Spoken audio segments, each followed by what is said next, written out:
Hi everyone, Killobyte here from the future. Just wanted to let you know that we record these episodes ahead of time. So by the time we recorded this episode, we hadn't reached our goal for subscribers, which was 500 subscribers. But now I want to say that we did. And thank you so much for the support. We really appreciate it. And we will be making a post about the giveaway here soon and once the new year starts. So keep an eye out for that. And again, thank you so much for the support. We really appreciate it. And we love interacting with all of you and reading your comments. Thank you so much. Now, I don't want to keep you waiting, so let's continue with the show.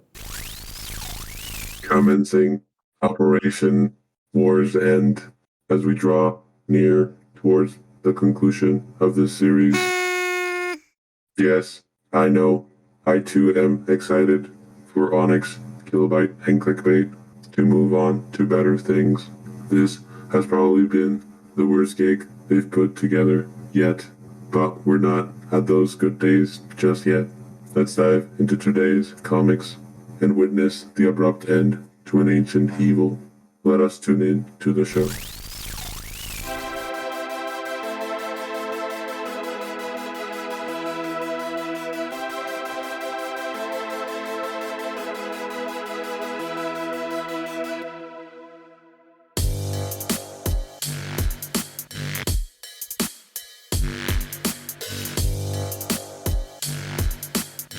Hello and welcome to the podcast where we are currently recapping the events of the Transformers IDW 2019 continuity.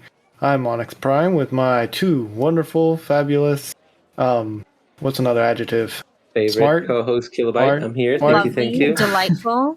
Clickbait here, the ever awesome.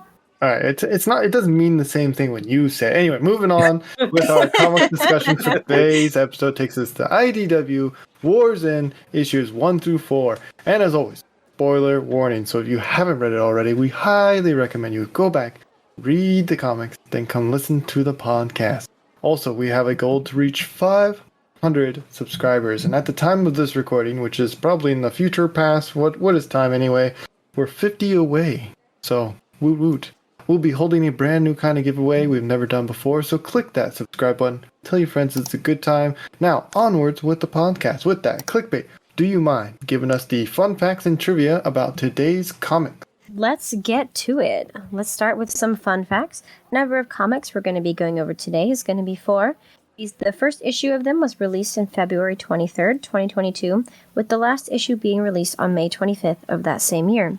Our writer for these comics is Brian Ruckley, and our artists are going to be Jack Lawrence, with inks by Matt Froese, Rick Mack, Mariana Chiani, and colors by John Paul Bovey, Priscilla Tramontano, Ed Pire, and Ben Pire.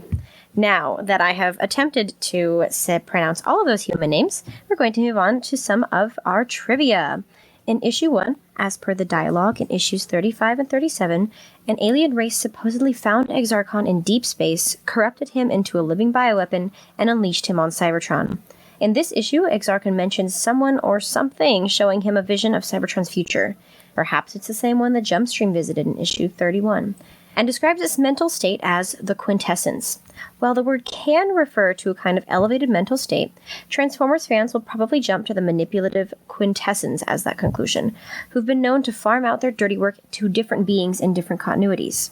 Could these squid-like aliens have something to do with Exarchon's mutation, or even Cybertron as a whole? And might there be some connection between them and the cephalopod Voin, who featured prominently in Jumpstream's Bad Future?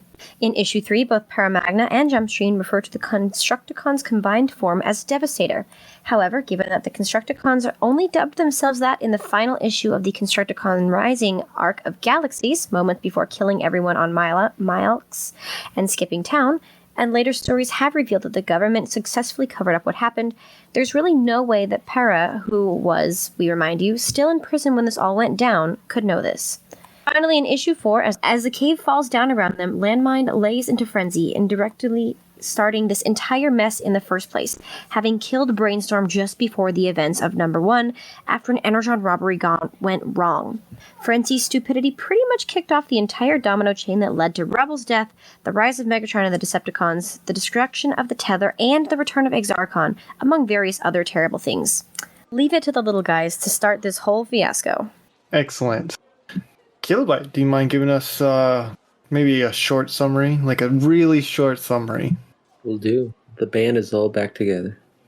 Okay, maybe a little bit longer. A dangerous third party enters the war for Cybertron as a reborn Exarchon gets the old band back together. And as always, this information has been taken from the wiki. And as is, tradition now, we'd like to thank our Patreons. Thank you so much for your support. You guys all rock. You all deserve a rot start. Thank you so, so much. Yes, you guys are number one. Are we ready to get started with today's comic? Absolutely. I'm ready. Perfect. We start off with how Exarchon survived the threefold Spark War, and now we discover Shockwave and Skywarp were once his trusted lieutenants. But now, what does he want from them? He wants them to join him once again in taking control of Cybertron and using one of his old laboratories to finish the plan, because he wants to infect the core of Cybertron so that he can use his ability and absorb merge with Cybertron's spark. Yeah, no, so it was definitely, because they've been teasing Exarchon for a while and giving us bits and pieces about him, but they haven't told us exactly what his purpose was, and so it was definitely made sense that he wants to usurp, as he calls it, the Allspark and Primus's spark in and of itself. So that was super interesting. Yeah. On the flip side of things, Cyclonus tries to convince Megatron and the Decepticons to turn their focus towards finding and ending Exarchon. Any favorite scenes, and what were your thoughts on his approach of doing so? It was pretty typical for Cyclonus. Very aggressive, probably not well thought out. He beat up at least a couple people to do it, managed to confront Six Shot again, and did not have Megatron convinced for most of his discussion.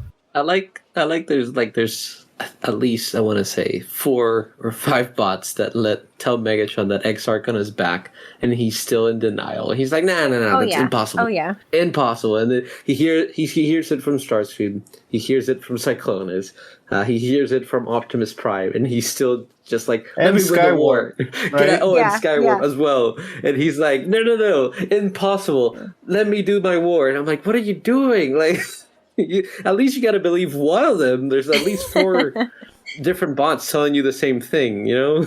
Shut up and let me live my life. Very cemented in his denial. Yeah. Yeah, very arrogant. Very arrogant. He's a dictator, right? Yeah, I do like that when Starscream brings it up. Soundwave kind of gives a look to Starscream after what he said sounds possible, and he looks and he's like, man, and then looks at Megatron and he's like, yes, I agree. Before that he was like, no, like he said straight up no to Starscream, and then when he had to look at Megatron, he's like, yes. It was great. Yeah, it was great. So disappointed. It was great. With the Autobots, we have Zetar, Landmine, Jumultus, Point Blank, and I'm forgetting the last one.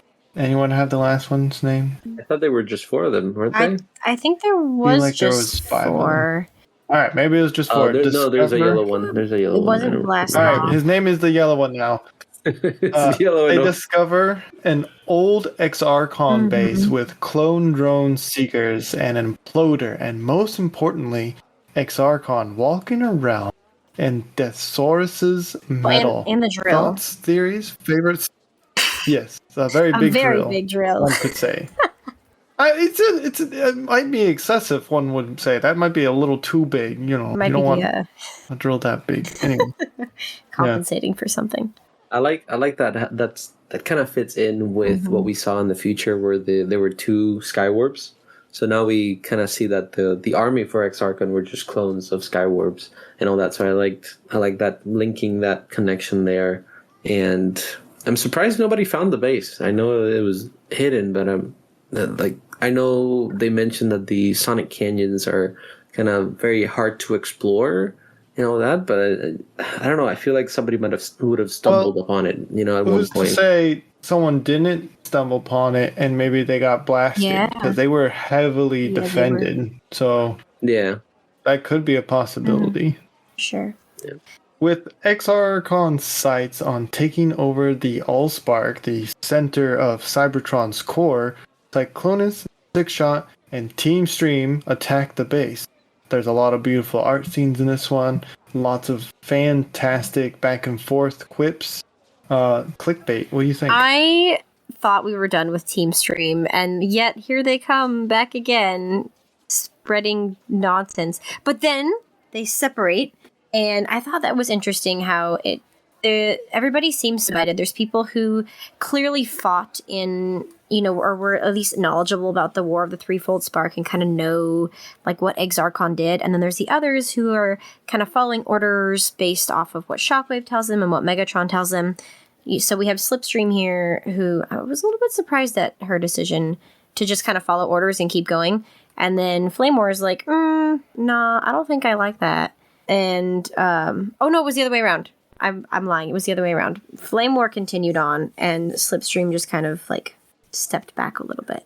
And then Blast, I think, was it Blast? It was Blackjack. Blackjack jumped in on the other side to defend against Exarchon, who we also find has been kind of supplying Shockwave, at least previously, with a lot of the tech that he's been using currently to cause all these problems for the Autobots and for Megatron and his Decepticons.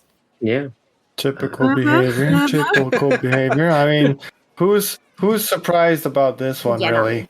Yeah. I don't know. I'm surprised Shockwave would be willing to work with. Like, I know he would be willing if it benefits him, but I feel like at this point he has his plans in motion, so I don't think he was expecting Exarchon.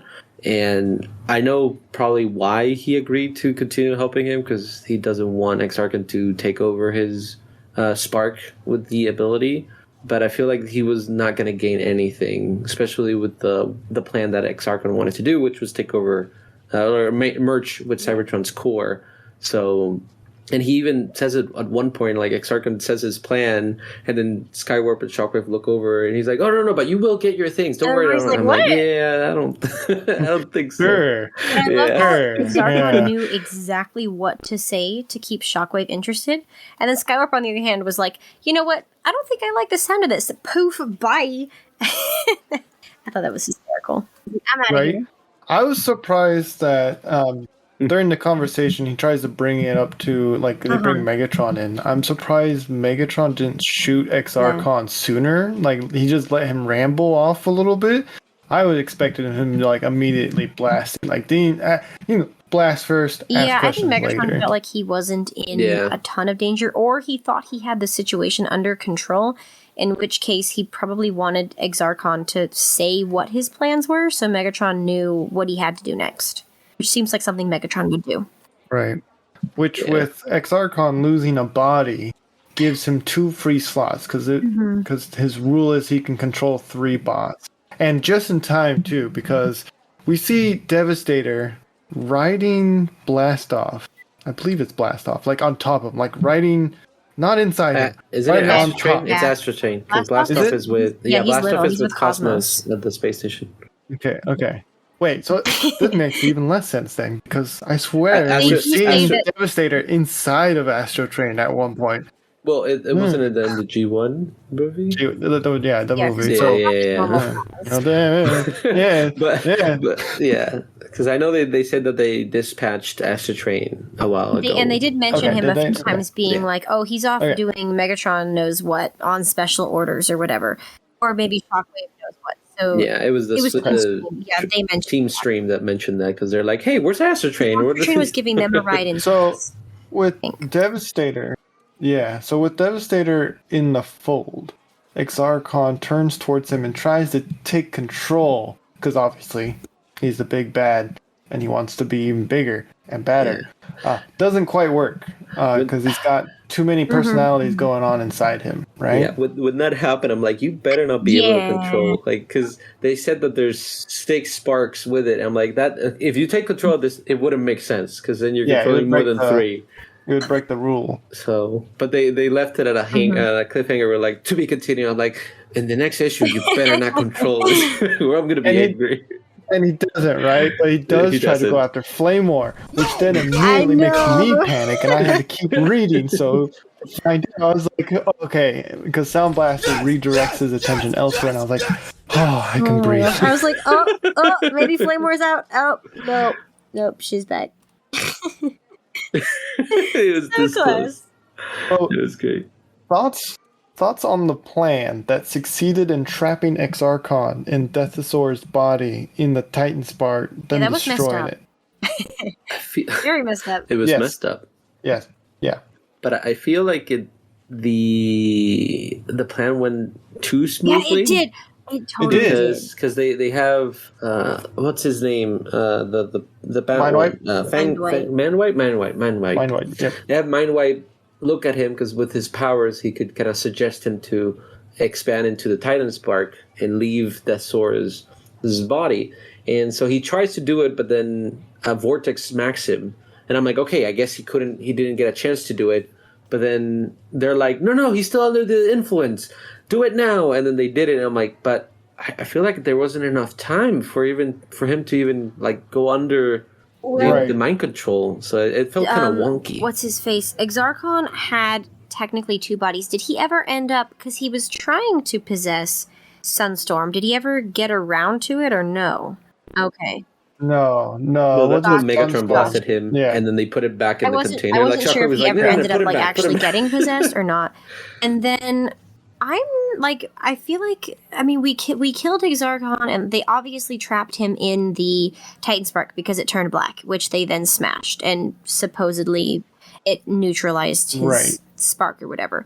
But he still was in the drill, and we don't know, and we never saw that end. We saw the drill explode, but they left Rumble down there, and they also it's entirely possible that he could have in that moment of time taken over Mindwipe because he kind of bridged that connection between them, and we don't know if he took over a third body between now and then, or if he did actually take over Flame War. The one theory I have, and just is like, it could be. So it's not Flame War. Couldn't have been Flame War.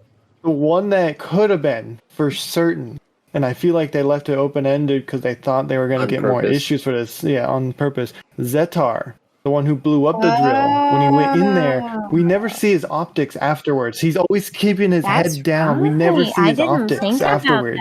Yeah. And that's what I had thought when we were reading the end of this. It never gets, like, we never find out in this issue, right? Because it just ends after that. Zetar drills through the drill, blows it up. What a sentence. Immediately, my feeling was, okay, Exarchon took over this body immediately because, like, he never looks at the camera or never looks at the in any way. They so pick him up and then he doesn't appear anymore, and then we just see him. That's entirely possible. Dark envisioned. Yep, and then we end with Skywarp stealing an imploder bomb, and that's it. That's it. Anything else? That's the end of my notes. But Skywarp feel free is causing to so around. much drama in this series. I feel like he's just going around causing as much drama and chaos as he can, reappearing somewhere else in some grand Skywarp fashion, popping off a couple of quips, and then causing chaos and dipping out to go do it again somewhere else. Again, the Cheshire Cat metaphor. I love him so much. I love that he's doing something, and his ability is doing something. He's not just like using it trivially, like he's using it to cause chaos. It's fabulous. Yeah. I want to say the fight scenes in these issues are very great. Like the scene, the effects, the colors and everything that flows. I really enjoy them, and they're like there's many little details, and I think it had a good flow for it, and I really enjoyed them. Amazing art as always. Of course. Yes, absolutely fantastic. Well. If that's all of our notes, Clickbait, take away with the quick quote. So many that could have been quick quotes this time around, but alas, have to narrow it down a little bit. Most of them involved Skywarp, which is completely unironically ironic. Anyways, our first one comes, I believe, in the first issue, where Skywarp is speaking with Shockwave after he's been pretty banged up. He's been partially repaired, and Shockwave comments on his functionality not being at full capacity. And he's lucky to be alive. And Skywarp goes, luck. Is that what I'm feeling? I can report it's overrated. And I thought that one was hysterical. And then let's see, what was my other one? My other one is Megatron, who is completely irritated. I believe this is in the second issue when Cyclonus is trying to convince him that Exarchon is back. Everybody else is convincing him that Exarchon is back, and Soundwave goes to interrupt Starscream, and Megatron goes, "Oh, let Starscream have his say, Soundwave. What harm can a little more delusion do?" He's so over it by this point. And then finally, my last one is Skywarp when he appears in the middle of the wall and goes, "Ah, hello again. Can I interest you in some Exarchon-related information?" It gives off, I'm trying to reach you about your car's extended warranty vibes. I thought it was hysterical. Yeah, it was great. Oh my. I was just like, oh yes, he just appears in the wall and is just spewing that off. Fantastic. There's one that I really enjoyed, and it's like Megatron saying, "Why can't the universe just yield?" And then, you know, like really, Megatron. Zatar having drill envy. That was very good. That was funny. I've got serious drill envy. Hey, It was pretty good. in a room, But maybe he was Zatar. just Get a so room. in admiration of that drill that he just got too close, and then, Exarchon got him. I don't want to know. I don't want. Really drilled it to him. Killobyte, do you want to start off with Rockstar ratings? Yeah, these ones. The story is the Decepticons' perspective of the issues we read before, right? And so it's what's happening on their side. And I really enjoyed the combat. I really enjoyed the lore of and learning a little bit more of Exarchon and his plan and what he planned on doing. But I feel like it didn't really excite me too much and want to keep me reading. It just kind of felt kind of slow and like I didn't really capture my attention too much. And so for me, they're like a 3. Like they're okay. They didn't advance too much of the plot. And they gave us a little bit of it, and then it just kind of ended too quickly. Like they defeated Exarchon, and it's over. I'm like, but that was kind of too fast. I thought it was going to be, since there's one more issue we got to read. I'm like, I thought there was going to be something major there. So Yeah, I think I'm gonna follow with you. I'm gonna give it a 3.5. I feel like it both felt slow and not enough happened. Like the build-up for Exarchon was barely a threat. It was like more like you know how like the what was it, the Mayvils, where there's like the age of Ultron, but it's only a day. he's only here for a day, and then they build him up as this big threat, but they really quickly take care of him. So that it felt like they had more to tell about Exarchon, but they quickly got rid of it. I feel like this was meant to be either a 6-issue story, and then meant to continue afterwards. Yeah. I would probably have to give it I'm going to give it 5 rod stars. I really enjoyed a lot of what they discussed here. There was a lot of really fun stuff. Skywarp's a favorite of mine, and we got to see him do a lot. He was really snarky. He had a lot of really great lines.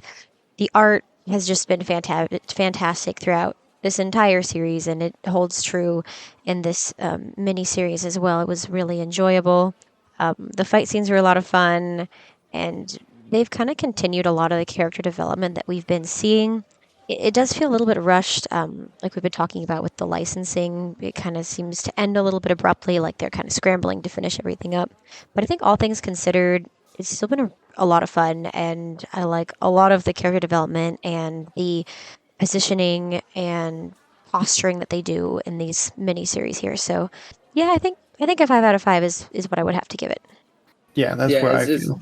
Yeah, no, I can definitely tell that they probably had more, and because of the license ending and switching, I'm sure they try to end it as best as they could, and so that's why it feels like that. So I don't want to put too much on them being like, oh, they didn't really do it right. I'm sure they had other plans, and this is what they could do. But what we have there, I feel like it still feels weird. I feel like they could have, moved it a little bit around, or maybe taken some things out, and less would be more. I mean, if that makes sense. but at the same time, like it still did a lot. Like it may have felt a little bit rushed and like a little bit shallow, but it still did a lot. And I felt like aside from Exarchon, they didn't really rob any of the other characters of things that were going on. Like they each kind of got to run their gambit. Like Six Shot and Paramagna kind of got to have a little thing going on, and then Cyclonus got to deal with Megatron, and then Megatron dealt with Shockwave, and they still let all the other characters who are going to continue on in the story, at least for a little while, kind of have their moments, and it was still really fun. Even though the Exarchon part did seem a little bit rushed, but I felt like they did a good job handling that by making sure to illustrate the fact that everybody had to come together to get rid of him. Like, they made it seem that he would have been much larger of a threat had they all not come together to stop him, which is what Codexa was talking about when Optimus, in the previous issues we read, when Optimus had that moment where he kind of like zonked out for a second and was talking to Codexa about how absolutely essential it is to... And don't forget, these issues also go concurrently with issues 37 to 40 something. Like, they're running concurrently in the comics. I think that's what Killobyte said, yeah. You were seeing both perspectives. Yeah, so there's still like a lot more happening. It's just like when you read Wars End 1 through 4 while not also reading 37 to 40 at the same time, you kind of get like a little bit of an abbreviated one-sided look at it. But listeners, what did you think of these comics? How many rod stars would you give it? Let us know by leaving a comment below. If you would like to get in contact with us, you can send us an email at swervesbarpodcast@gmail.com. That is SWERVESBAR podcast@gmail.com. Are you both ready to read Transformers Volume 6, Fate of Cybertron?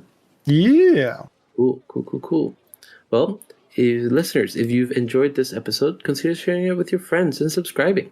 If you want to help out the show even further, we have started a Patreon. All of the proceeds will go to supporting the show and keeping the lights on. Of course, we have some tiers that offer other forms of gratitude, such as 3D printed files and entry to our Discord channel.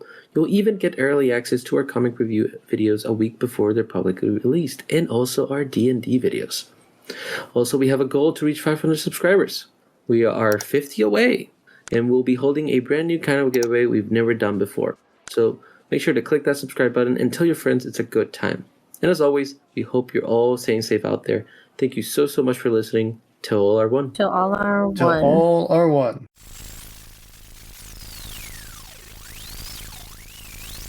Follow us on Facebook, Instagram, and TikTok at Swerve Podcast, and even on Tumblr. Yes, with everything going on Twitter, we figured we should cover our bases. Speaking of which, you can also find us on Twitter at SwerveBar, if that's still a thing. If you're interested in more content, try checking out our spin-off D&D series, Transform and Roll Out. Season 3, titled Eons, is now available. Let's tune in to a preview now. Go tell Crossboom they have awakened and inform Shockwave. They'll be brought one at a time to the surgery center. Hold up. Just shakes her head. Mumbles under her breath. It's always a shockwave. She could take damage. I mean, she's fully healed too. I would like to heal myself, please. I've learned my lesson. Second. Okay. He is going to discard his prime card to draw a basic. God damn. He's going to draw another basic. Did you swear? What is happening? Did you He's swear? going to draw another basic. What is happening? Well, I guess, what type of day is it? That's a question, and you must win to receive your answer. Well, excuse me. Well, that was certainly something. There is also a YouTube channel with bonus content, such as video games containing funny comments and trendy shorts. A link will be provided below. And if you're so inclined, you can support us on Patreon, where you can get even more bonus content, such as reading files, access to their Discord, and listen to the content before it's released to the public. More links will be provided below. End transmission.